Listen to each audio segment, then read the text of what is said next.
তোমাদের হাতে কি একদম সময় কম? বরের কি যাওয়ার আছে অফিস, বা তোমারই কি খেয়ে অফিস যেতে হবে? ঝটপট একটা নাস্তা রেসিপি খুঁজছো, বা বাচ্চাদের টিফিনের জন্য নাস্তা রেসিপি। তাহলে কোনো রকম আঠা মাখা বেলা ঝামেলা ছাড়াই আজকে তৈরি করে নেবো ডিম পরোটা। তো দেখতেই পাচ্ছ এখানে আমি নিয়ে নিয়েছি ময়দা আর আটা, গমের আটা, আর নিয়ে নিয়েছি পেঁয়াজ কুচি, লঙ্কা কুচি আর শসা কুচি। এছাড়া তোমরা এটাতে পছন্দ মতো সবজি অ্যাড করতে পারো, যেমন ক্যাপসিকাম, গাজর। আমার এখানে কিছুই ছিল না, তাই আমি এই কটা দিয়েই বরের জন্য বানাচ্ছিলাম। তো এবার অল্প অল্প করে আর দিয়ে দিয়েছিলাম নুন আর একটু চিনি। এরপর অল্প অল্প করে জল দিয়ে এটাকে মেখে নিতে হবে। জলটা কিন্তু একবারে দেওয়া চলবে না, জলটা একবারে দিলে আটাটার মধ্যে লামস হয়ে যাবে। তো জলটা আমি অল্প অল্প করে দিয়ে ভালো করে আটাটাকে মেখে নেবো। ভালো করে দেবে দেবে যেন লামস না থাকে, সেরকমভাবে জলটা দিয়ে দিয়ে আস্তে আস্তে করে মেখে নেবো এই আটাটিকে। আর একটা পাতলা কনসিস্টেন্সি করতে হবে, যেন কড়াইয়ে দিলে যেন ছড়িয়ে যায়, সেরকম পাতলা করতে হবে এটাকে। তো আমি অল্প অল্প করে জলটা দিয়ে মেখে নিয়েছি। একটা দেখতে পাচ্ছ একটা পাতলা একটা কনসিস্টেন্সি হয়েছে, এটাই হবে বেস্ট।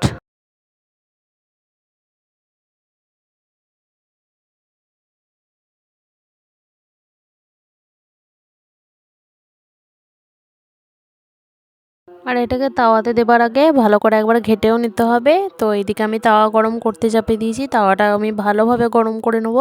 তারপর আমি এর মধ্যে দিয়ে দিয়েছি সাদা তেল, সরষের তেলও ইউজ করতে পারো, আমি সাদা তেল ইউজ করেছি।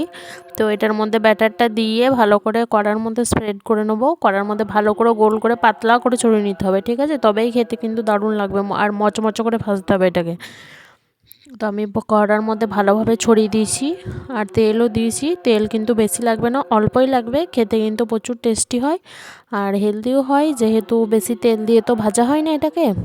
আর খুবই তাড়াতাড়ি হয়ে যায় এটা, কোনো রকম আটা মাখাতে হয় না বা বেলারও ঝামেলা থাকে না, কিন্তু খেতে দারুণ লাগে। তো এইভাবে আমি ভালো করে এপিট ওপিট করে ছেঁকে নেবো লাল লাল করে।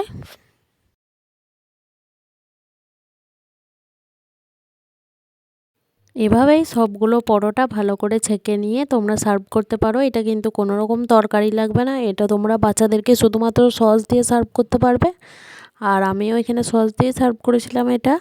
আর চাইলে তোমরা তরকারিও নিতে পারো, তরকারির সঙ্গেও ভালো লাগবে। তো আমি এভাবে সবগুলো পিঠে ভালো করে ভেজে নিয়েছি। তাহলেই আমাদের রেডি হয়ে যাবে 5 মিনিটে ঝটাপট ডিম পরোটা। আবার এটিকে গোলা রুটিও বলা হয়। তোমরা যে যেভাবে খুশি বানাতে পারো, ঠিক আছে? এটার মধ্যে অন্য কোনো সবজিও অ্যাড করতে পারো এটাকে আরও হেলদি করার জন্য। তো আমি এটাকে সবগুলো ভেজে নিয়েছি, তারপর আমি সার্ভ করব সসের সঙ্গে। আর এইটাই ছিল আজকে আমাদের সবার ব্রেকফাস্ট। বড় খেয়ে চলে গিয়েছিলো অফিস। তো রেসিপিটা কেমন লাগলো জানিও, অবশ্যই একবার বাড়িতে ট্রাই করে দেখবে। আর ভালো লাগলে অবশ্যই চ্যানেলটিকে সাবস্ক্রাইব করে ভিডিওটি দেখে আমার পাশে থাকবে। বাই। আর এটা কিন্তু খেতে আমার দারুণ লেগেছিলো, একদম দারুণ ফাটাফাটি ছিল এটা খেতে। গরম গরম খেতে তো আরোই টেস্টি। তোমরা একবার বাড়িতে বানিয়ে অবশ্যই দেখবে।